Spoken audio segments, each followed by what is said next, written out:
Good morning everybody. BA part third में नए session के अंदर ये मेरी वीडियो रिकॉर्डिंग के माध्यम से पहली क्लास है। प्यारे विद्यार्थियों, जैसा कि आप लोगों को जानकारी है, आप लोगों के एग्ज़ाम जुलाई के अंतिम सप्ताह में प्रारंभ होंगे।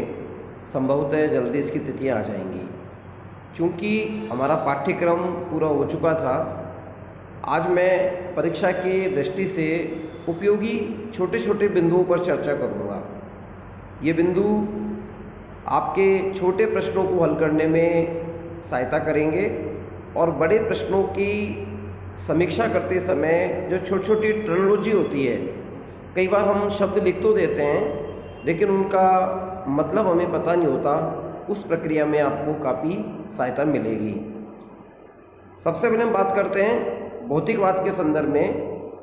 भौतिकवाद शब्द जब भी आएगा, हम इसके संदर्भ में ये देखेंगे कि कार्ल मार्क्स ने द्वंद्वात्मक भौतिकवाद और ऐतिहासिक भौतिकवाद की व्याख्या की है। और ये जो व्याख्या की है, इसके अंतर्गत इन्होंने परिवर्तन को महत्वपूर्ण माना। और परिवर्तन विचारों का नहीं, यहाँ पदार्थ के परिवर्तन से इसका संबंध है। यानी एक ऐसा परिवर्तन जो अंतर्निहित परस्पर विरोधी शक्तियों के निरंतर विरोधाभास के कारण होता है। जैसे कोई भी भौतिक वस्तु है, लोहे का एक टुकड़ा, अब ये तो हम कह नहीं सकते कि लोहे का टुकड़ा चिरस्थायी रहेगा। लोहे के इस टुकड़े का कभी ना कभी तो क्षय होना प्रारंभ होगा। यानी इसके अंदर ही इसके विरोध की शक्ति शामिल है, अंतर्निहित है। और ये अंतर्निहित होना इस विरोधी शक्ति के प्रारूप के रूप में भौतिकवाद की श्रेणी में आएगा, ऐसा कार्ल मार्क्स ने बताया। चूँकि वो पदार्थ की बात करते हैं, इसलिए भौतिकवाद में उन्होंने पदार्थ को महत्व दिया। जबकि हम कॉम्ट की बात करें या अन्य विद्वानों की बात करें तो वो विचार को ज़्यादा महत्व देते थे। यहाँ विचार को बिल्कुल महत्व में नहीं देना है। फिर आता है निषेध। निषेध को सामान्यतः हम एक अवस्था के रूप में देखते हैं जो कि गुणात्मक परिवर्तन का परिणाम होती है। अब यह प्रश्न उठता है कि गुणात्मक परिवर्तन क्या होता है। आप इसको यूँ समझें, एक बर्फ़ का टुकड़ा है, उस बर्फ़ के टुकड़े की स्थिति हमें मालूम है कि वो पानी से बना है, लेकिन ठोस है।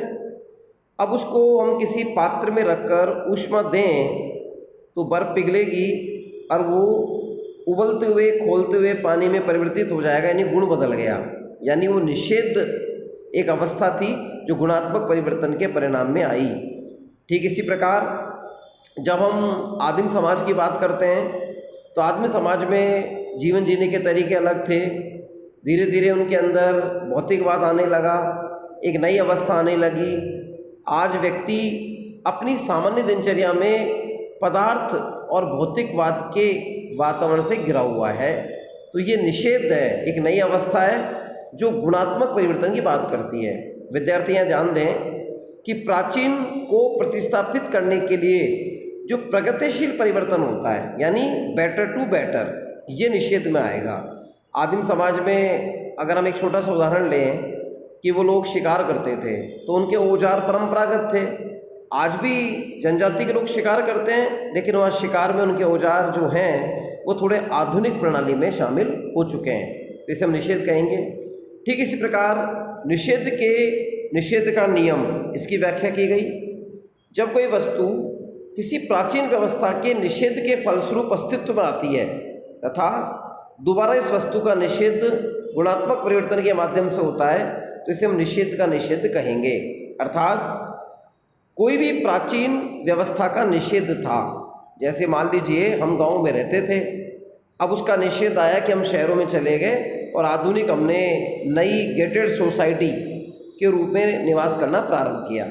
लेकिन कोरोना महामारी के संदर्भ में हम देख रहे हैं कि लोग वापस गांव की ओर लौट रहे हैं।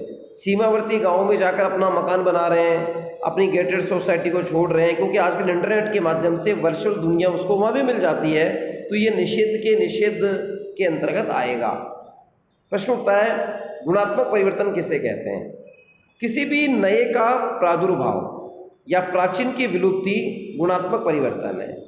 ये हम इतिहास के संदर्भ में समझ सकते हैं, किसी वस्तु के संदर्भ में समझ सकते हैं, या विचार के संदर्भ में समझ सकते हैं। उदाहरण के लिए एक प्राचीन विचार है कि प्रतिष्ठा को महत्व देना है। धीरे धीरे अब लोग प्रतिष्ठा से ज़्यादा धन को महत्व दे रहे हैं। कहीं ना कहीं पूंजीवादी संस्कृति में धन, वैभव ये ज़्यादा महत्व की वस्तु बन गए हैं। तो ये एक गुणात्मक परिवर्तन हुआ है, लोगों के व्यवहार शैली में एक नए प्रकार का बदलाव देखा गया है। ठीक इसी प्रकार कार्ल मार्क्स के चैप्टर में मात्रात्मक परिवर्तन की बात आती है। किसी भी वस्तु में ऐसा छोटा अथवा बड़ा परिवर्तन जिसमें वस्तु की पहचान परिवर्तित नहीं होती। यहाँ महत्वपूर्ण चीज़ क्या है? पहचान स्थापित है, लेकिन उसमें कुछ न कुछ बदलाव आएगा। जैसे हम भोजन ग्रहण करते हैं, तो भोजन ग्रहण करने के वही तरीके हैं, वही पकाकर हम खाते हैं। फ़र्क क्या है? फ़र्क आया कि भोजन को ग्रहण करने की प्रोसेस बदली है। पहले हम चूल्हा चौका कंसेप्ट में खाना खाते थे, आज हम उसको डिनर लंच के रूप में चेंज करके टेबल कुर्सी पर बैठकर एप्रिन लगाकर और हम एक नई प्रकार की पद्धतियों में भोजन ग्रहण कर रहे हैं। बदलाव आ गया, लेकिन भोजन करने का तरीका नहीं बदला। तो ये मात्रात्मक परिवर्तन होगा। अब कार्ल मार्क्स के चैप्टर में दो शब्द बहुत हर व्याख्या में काम में लिए जाते हैं। एक तो अधोसंरचना और एक अधिसंरचना। अधोसंरचना का जो संदर्भ है वो यहाँ पर सब स्ट्रक्चर से होगा, और अधिसंरचना का यहाँ होगा सुपर स्ट्रक्चर। अगर इसको हम एक पेड़ के प्रारूप में समझें तो पेड़ का तना जो है वो अधिसंरचना है और पेड़ की जड़ें अधोसंरचना है। मार्क्स ने उत्पादन प्रणाली के संदर्भ में जो समाज का बदलाव बताया है, उस बदलाव में अधोसंरचना और अधिसंरचना के विशेष महत्व डाले गए हैं। अधोसंरचना क्या है?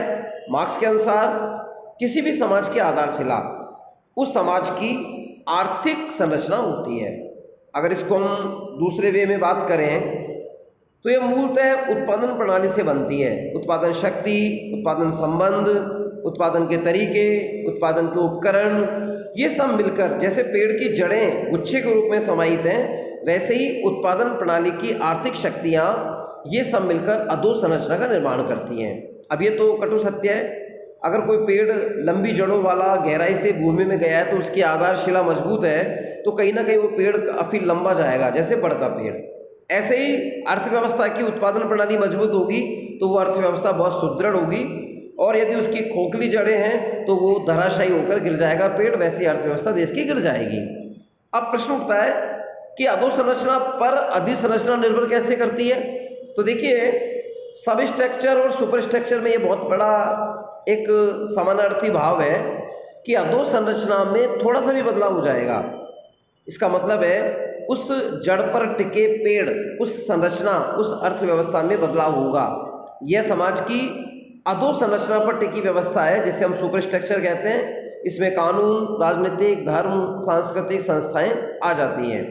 आप इसको ये मानिए, मैं एक उदाहरण देके आपको बताना चाहता हूँ कानून का।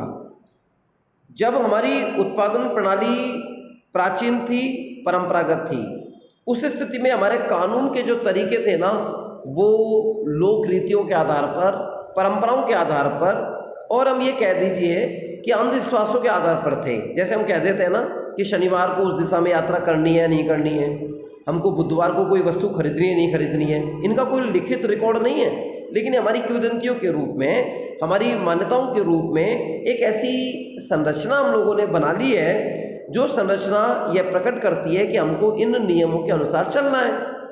अब हमारी उत्पादन प्रणाली यहाँ हाथ की चक्की वाली है, परंपरागत है, तो हमारे अंधविश्वास भी परंपरागत रहे, हमारी रीतियों पर विश्वास ज़्यादा रहा।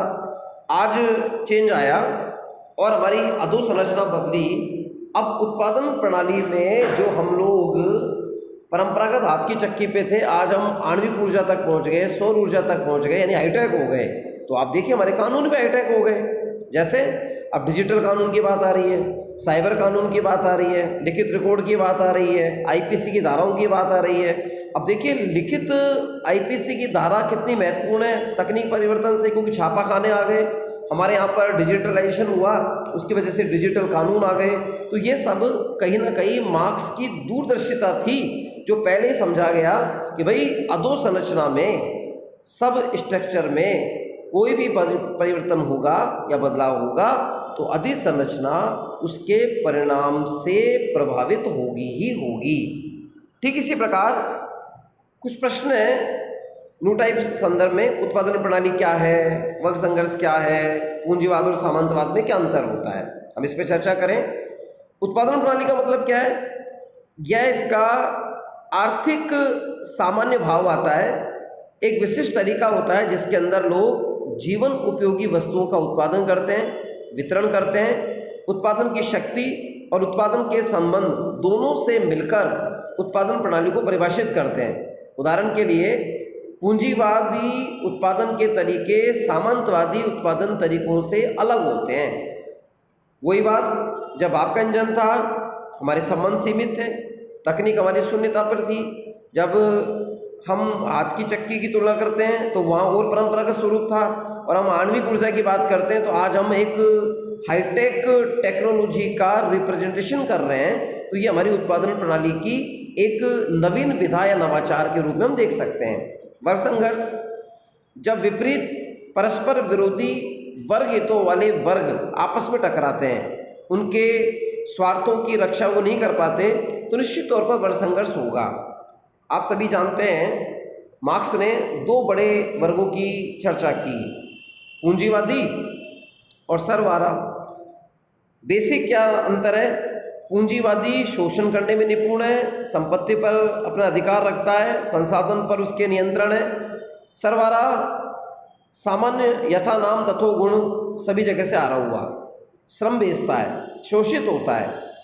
अब शोषित होने वाला चाहेगा उसे सुविधा मिले, सुविधा देने वाला चाहेगा कि वो उनका शोषण करके ज़्यादा से ज़्यादा लाभ कमाए, अतिरिक्त मूल्य कमाए। तो ऐसी स्थिति में इनके स्वार्थ टकराएंगे तो ये वर्ग संघर्ष की एक नई प्रकार की उक्ति बन जाएगी। अब बात आती है पूंजीवाद क्या है। यह समाज की एक ऐतिहासिक अवस्था है जिसमें उत्पादन के साधन मुख्य रूप से क्या है? मशीनरी, पूंजी और श्रम। या पूंजी का मतलब चराचर संपत्ति आ गई, मशीनें, कल कारखाने, फैक्ट्रियाँ आ गई और उनमें काम करने वाले मजदूर आ गए। और यहाँ एक साइलेंट चीज़ क्या है कि मजदूर का यहाँ उसकी मजदूरी के संदर्भ में शोषण होता है। ये पूंजीवाद का प्रथम एक परिचयात्मक लक्षण है। सामंतवाद क्या है?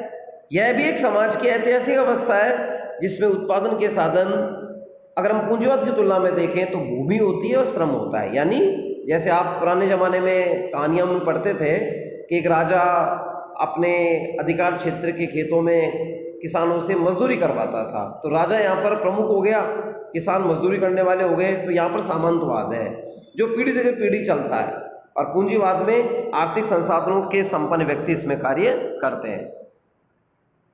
अब आता है वर्ग चेतना। वर्ग चेतना क्या है? अन्य व्यक्तियों की निष्पक्ष वर्ग स्थिति की तुलना में अपनी वर्ग स्थिति के बारे में जागरूकता, समाज के परिवर्तन में इसकी ऐतिहासिक भूमिका के बारे में जागरूकता लाना, इसे क्लास कॉन्शियस कहते हैं। कुल मिला के अपना और अपने ही जैसे लोगों के हित के बारे में सोचना, यह वर्ग चेतना है। उत्पादन के साधन क्या होते हैं? उत्पादन के जो साधन है उसमें सामान्यतः भूमि, रॉ मटेरियल में कच्चा माल, फैक्ट्री, कल कारखाने, पूंजी, श्रम आते हैं। ये सब मिलकर उत्पादन के साधनों की संरचना को निर्मित करते हैं। अब प्रश्न है, उत्पादन के संबंध किसे कहा जाता है? मार्क्स के अनुसार उत्पादन शक्तियाँ उत्पादन के संबंधों की प्रकृति को निर्धारित करती है। वस्तुतः ये जो निर्धारण करने वाली प्रक्रिया है इसमें सामाजिक संबंध और आर्थिक भूमिकाएं महत्वपूर्ण होती है। जैसे सामंतवादी समाज में कृषक मजदूरों और भूपति के मध्य संबंध, पूंजीपति समाज में पूंजीपति तथा औद्योगिक श्रमिक के मध्य जो संबंध है वो उत्पादन के संबंध हैं। इसको मैं उदाहरण से आपको बताना चाहूँगा। देखिए, आज के संदर्भ में हम देखें तो टाटा, बिरला, अडानी, इनकी बड़ी बड़ी फैक्ट्रियाँ हैं। मार्क्स की थ्योरी के अनुसार ये शोषण नहीं कर रहे। आज इनके उत्पादन संबंध चेंज हुए हैं। आज ये क्या करते हैं? बड़े बड़े पैकेज पर कर्मचारी रखते हैं जिनकी तनख्वाहें 6 अंकों में होती है, लाखों में। वो उनके लिए सर्वेंट क्वार्टर देते हैं, उनके बच्चों को एजुकेशन, हेल्थ देते हैं, लिबरल हैं, लेकिन बदले में उनसे काम लेते हैं। तो आज उत्पादन प्रक्रिया में मजदूर, भाई उसकी दृष्टि में तो मजदूर है, चाहे उसको 8 लाख तनख्वाह मिलती हो, लेकिन एक पूंजीपति की दृष्टि में उसका एक वर्कर है, चाहे उसको आप नाम बदल के कॉर्पोरेट अधिकारी कह दीजिए, मैनेजमेंट डायरेक्टर कह दीजिए, लेकिन है तो बेसिकली मजदूर और वो मालिक। लेकिन आज उत्पादन संबंधों के अंदर इतनी ज़्यादा पारदर्शिता आ गई है कि आज मजदूर मालिक के संबंधों को हम बड़े गर्व के साथ स्वीकार करते हैं कि मैं वहाँ फला कंपनी में MBA हूँ, वहाँ मैनेजिंग डायरेक्टर में मेरा योगदान है, मैं फला कंपनी का प्रतिनिधि सदस्य हूँ। बस नाम बदल दिया, कलेवर बदल दिया, ठीक वैसे ही जैसे पुरानी शराब को नई बोतल में डाल दिया हो। लेकिन उत्पादन के संबंधों की ये एक सकारात्मक प्रवृत्ति है, इसलिए शायद इसको हम गर्व के साथ स्वीकार करते हैं कि मैं वहाँ जॉब करता हूँ, मेरा इतने लाख का पैकेज है। ये संबंधों की कहीं ना कहीं सकारात्मकता को प्रकट करता है। सरवारा वे लोग जिसके पास पूंजी नहीं है, श्रम शक्ति के अतिरिक्त उत्पादन के साधन का स्वामित्व नहीं है, वो मजदूर है, मजदूरी बेचेगा, बस चाहता क्या है, बदले में अच्छी मजदूरी से मिल जाए। सामंतवादी समाज में सभी भूमिहीन किसान जिनके पास जमीन नहीं होती, खेती में काम करने वाले मजदूर, और पूंजीवादी समाज में जितने भी औद्योगिक श्रमिक हैं, जो फैक्ट्रियों में काम करने वाले डेली वेजेज पे या परमानेंट सुपरवाइजर हैं, वो सब सरवारा की श्रेणी में आते हैं। वर्ग किसे कहते हैं? वे लोग जिनके उत्पादन के साधनों में समान संबंध होते हैं, अर्थात वे अपने सामान्य हितों के प्रति सामान्य जागरूकता पाई जाती है। ये सब मिलकर वर्ग का निर्माण करते हैं। मार्क्स ने 2 कंसेप्ट दिए थे, क्लास फॉर इटसेल्फ और क्लास फॉर इनसेल्फ। तो यहाँ वर्ग, अपने लिए वर्ग और अपने हितों के लिए वर्ग की बात आती है। वर्ग हित क्या होता है? किसी भी सामाजिक वर्ग के इतिहास, आकांक्षा, मान्यता जिनमें उसके सदस्य समान रूप से विश्वास रखते हैं, वर्ग हित कहलाता है। जैसे मार्क्स के ज़माने में ये मजदूरों के दिमाग में घर कर दिया गया था कि भाई तुम क्रांति करोगे ना, तुम शोषण के विरुद्ध आवाज़ उठाओगे, तुम्हारा हित वहीं पे छिपा हुआ है, तुम हड़ताल कर दो, तालाबंदी कर दो, तुम्हारा हित वहाँ पे छिपा है। आज कंसेप्ट चेंज है। आज वर्कर काम कर रहा है, हड़तालें नहीं करता, वो अपनी ज्ञापन देकर मांगे मंगवाता है, लोगों के सामने अपनी प्रस्तुतिकरण करता है, सार्वजनिक मीडिया, सोशल मीडिया के माध्यम से अपील करता है। तो वर्ग हित के कंसेप्ट चेंज हो गए, मूल आत्मा उसकी वो की हुई है। अब प्रश्न उठता है, भूमिहीन किसान कौन है? सामंतवादी उत्पादन के तरीके में उत्पादकों का वह वर्ग जिनका अतिरिक्त श्रम किराए के माध्यम से लिया जाता है, यानी जो भूमि किराए पर लेते हैं, उस पर मजदूरी करते हैं, अतिरिक्त श्रम जो होता है वो किराए के रूप में चला जाता है। ऐसे मजदूर जिनके पास जमीन नहीं है, श्रमिक या कामगार किसे कहेंगे? पूंजीवादी उत्पादन प्रणाली में उत्पादकों का वह वर्ग जिसके पास अपनी आजीविका कमाने के लिए अपनी श्रम शक्ति का अतिरिक्त कुछ भी नहीं है, इसे हम सरवारा भी कह सकते हैं। सरवारा और श्रमिक में फर्क इतना ही है कि श्रमिक एक स्वतंत्र श्रमिक भी हो सकता है जो किसी अधीन काम ना करे, और सरवारा वही होगा जो पूंजीपति की शर्तों के अनुसार कार्य करेगा। मालिक कौन है? दास प्रथा में वो शासक वर्ग था जो दासों पर नियंत्रण रखता था। इस प्रकार इनका कहना भी सही है कि पूंजीवादी व्यवस्था में सरवारा वर्ग सिर्फ श्रम शक्ति का मालिक है, जबकि पूंजीपति में उत्पादन के साधनों का वह मालिक है। यानी ऑथोरिटी किसके पास है? जमीन की, पावर ऑफ अटॉर्नी किसके पास है? संपत्ति की, फैक्ट्री की, कौन निर्णय लेने में सक्षम है, कौन बौद्धिक निर्णय लेने में सक्षम है, वही मालिक होगा। किसी फैक्ट्री में मैनेजर उतने अधिकार नहीं रखता जितना मालिक रखेगा, जो उसका निदेशक रखेगा, तो निश्चित रूप पर वो मालिक होगा। मैनेजर हो सकता है मैनेज कर रहा हो, उसके कुछ अधिकार दिए गए हों, लेकिन पूर्ण रूप में वो मालिक नहीं हो सकता, क्योंकि उसके पास क्रय करने का निर्णय नहीं है, किसी को हटाना, किसी को लगाना, रोजगार देने का निर्णय नहीं है, कच्चे माल की आपूर्ति कहाँ से लेनी उसका निर्णय नहीं है, और वस्तु उत्पादित होने के बाद कहाँ किस बाजार में बेचना है यह निर्णय वह स्वयं नहीं ले सकता, मालिक ही सर्वेसर्वा है। अगला है सामंती भूपति। सामंतवाद का वह शासक वर्ग जो भूमिहीन कृषकों पर अप्रत्यक्ष नियंत्रण रखता है, सामंती भूपति कहलाता है। जो कहते हैं ना जागीरदार, जिनकी जमीनें थी और इनडायरेक्टली उनके ऊपर अपना अधिकार रखता था। पूंजीपति हम समझ ही चुके, शासक वर्ग जो उत्पादन के साधनों पर नियंत्रण रखता है। अब कुछ हमारे यहाँ मार्क्स ने उत्पादन प्रणाली की बात की है, हम इन उत्पादन प्रणाली के संदर्भ में अपनी चर्चा कर रहे हैं। मोटे तौर पर इसे 4 भागों में बांटा गया। एशियाटिक उत्पादन प्रणाली, प्राचीन, सामंतवादी और पूंजीवादी। देखो, एशियाटिक उत्पादन प्रणाली क्या है? यह उस समुदाय पर आधारित व्यवस्था है जिसमें भूमि का स्वामित्व सामूहिक होता है, कॉमन प्रॉपर्टी। राज्य शक्ति के अस्तित्व की अभिव्यक्ति इन समुदायों की वास्तविक अथवा काल्पनिक एकता से होती है। मतलब कहीं ना कहीं कल्पना इसमें है, राज्य शक्ति योगदान देती है। मुख्य लक्षण क्या है? एशियाटिक उत्पादन प्रणाली में सर्वे सर्वा, जमीन पर सभी का अधिकार। जैसे गांव की चरागाह भूमि, विद्यार्थी के संदर्भ में खेल का मैदान, किसी एक की बपूती नहीं है, सब उस पर अधिकार रखते हैं। इस तरह एशियाटिक उत्पादन प्रणाली में जंगल सबका है, जंगल में सब अपना उत्पादन करेंगे, अपना फल का संग्रहण करेंगे। ये एशियाटिक उत्पादन प्रणाली का लक्षण है। प्राचीन उत्पादन प्रणाली क्या है? उत्पादन की व्यवस्था जिसमें मालिक का दास पर स्वामित्व का अधिकार होता है। मालिक का दास पर स्वामित्व का अधिकार है। वह अपने श्रम के उत्पादन को दासता के माध्यम से हड़प लेता है और दास को जनन की अनुमति नहीं देता। मतलब दास केवल काम करेगा, अपना नया कोई नवाचार काम नहीं कर सकता, केवल वो मालिक के आदेश के अनुपालन पालन करेगा। जैसे मालिक ने कहा गड्ढा खोदो, गड्ढा खोदेगा, पेड़ लगाओ, लकड़ी काटो, वो दिमाग नहीं लगाएगा कि मुझे इसका क्या क्रिएशन करना है, क्या नया उत्पादन करना है। वो मालिक की आज्ञा पर निर्भर है। सामंतवादी उत्पादन प्रणाली क्या है?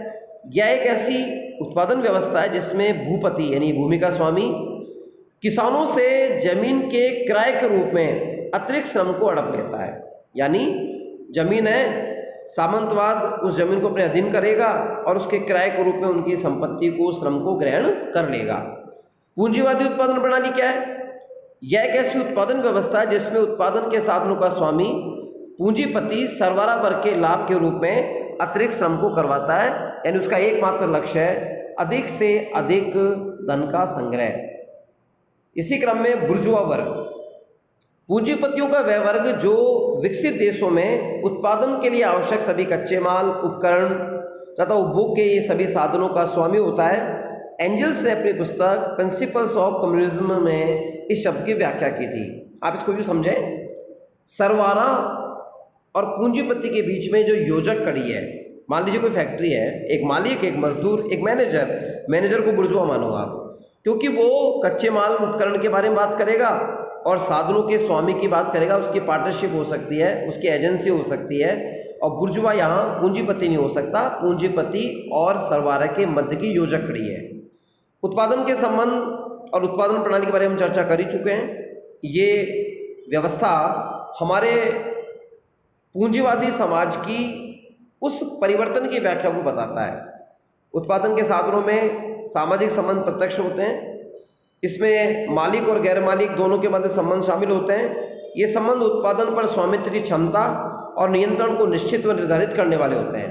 उत्पादन प्रणाली में उत्पादन की शक्तियों और उत्पादन के संबंधों के मध्य जो संबंध बनता है उसे उत्पादक प्रणाली कहा जाता है। इसमें तरीके आएंगे, संबंध आएंगे, उपकरण आएंगे और इसमें भिन्नता के आधार पर इन्हें थोड़ा बहुत पहचाना जा सकता है। कामगार किसे कहेंगे? काम करने वाला। पूंजीवादी उत्पादन प्रणाली में उत्पादकों का वह वर्ग जिसके पास अपना श्रम बेचना यही मुख्य लक्ष्य होता है। उसका उद्देश्य है आजीविका कमाना। वह अपनी श्रम शक्ति के अतिरिक्त कुछ भी नहीं रखता और जो भी मालिक होगा, चाहे वो पूंजीपति के रूप में पूंजीपति हो, सामंतवादी व्यवस्था में सामंत हो, उसका शोषण ही करता है। दास प्रथा में वो शासक वर्ग दासों पर नियंत्रण रखते हैं। इसी प्रकार यह कहना सही है कि पूंजीवादी व्यवस्था में सरवारा सिर्फ श्रम शक्ति का मालिक होता है, वो मशीन की बात ही काम करता है। उस भावना शून्यता आ जाती है और इस प्रकार मालिक और मजदूर के बीच में अगर मालिक को अलग कर दिया जाए तो कामगार एक मजदूर के समतुल्य होता है। प्यारे विद्यार्थियों, मैंने ये जो क्लास की व्यवस्था प्रारंभ की है, इसमें मेरा एक निवेदन है, जो छात्राएं ग्रुप में एक्टिव नहीं हैं, जो ग्रुप में लड़कियां हैं मेरे पास 20-22, वो अन्य लड़कियों से संपर्क करें, व्यक्तिगत रूप से इसमें जोड़ने का प्रयास करें। कुछ लड़कियां कल भी जुड़ी हैं, उनका स्वागत है। यहाँ आपको प्रतिदिन एक लिंक मिलेगा यूट्यूब का, उसको खोलकर आप समय समय पर इसे पढ़ाई करते रहें। चूँकि परीक्षा प्रणाली में एक ही दिन में दोनों पेपर होने वाले हैं, तो थोड़ा सा आपके ऊपर माइंडली प्रेशर होगा। मैं चाहता हूं कि उस प्रेशर को आप कम करें और मेरे द्वारा बताए गए ये छोटे छोटे बिंदुओं पर हम चर्चा करें, इनको पढ़ें, समझें, मनन करें, तो निश्चित तौर पर आपको परीक्षा में अच्छे अंक प्राप्त होंगे। आज की क्लास में यही समाप्त करता हूँ। धन्यवाद।